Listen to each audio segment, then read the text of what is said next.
Okay, I'm back to the dark brown fondant, or dark green fondant, I'm sorry. Again, I'm going to roll this out. Looks like I don't have it mixed in all the way, it's a little marbleized, but that's fine. This is a cutter here to make a lily pad. So I'm going to cut that, and then I'll use a veiner and kind of just make some little veins in it.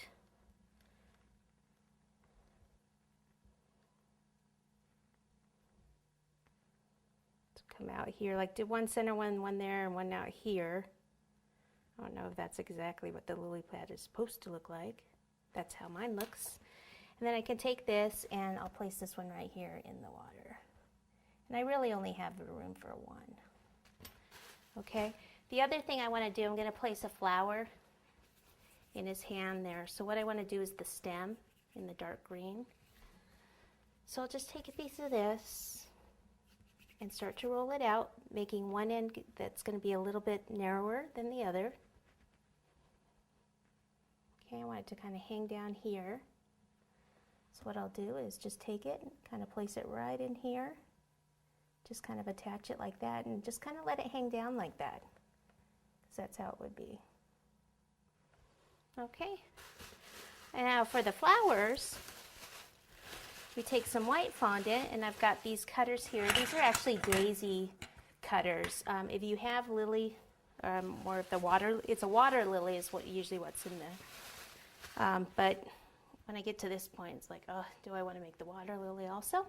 No, I want to do something faster because I spend all the time on the cake. But you can certainly do water lilies if you want. Okay. So what you do is you roll this out, and it looks like I have green on here, but I already have my flowers made, so I'm not going to worry about it. I just want to show you how to do it.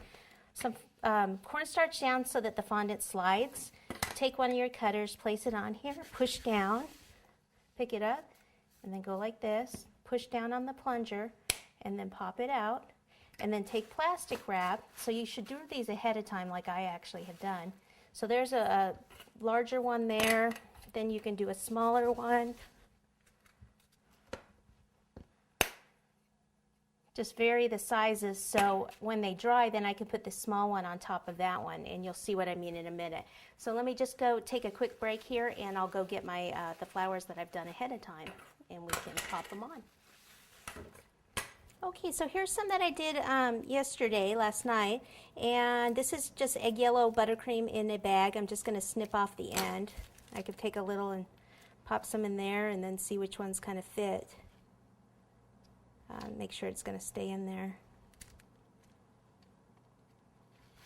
So that should work.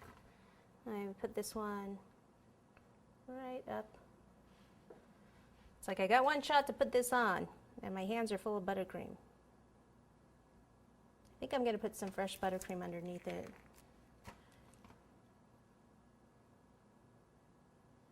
There we go. And then just take this and squeeze and pull out.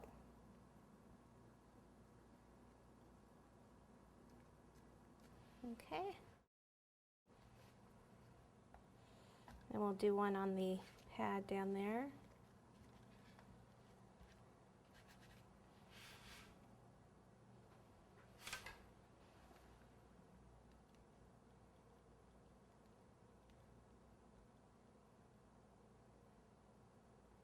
Okay, and then we'll just put a couple around.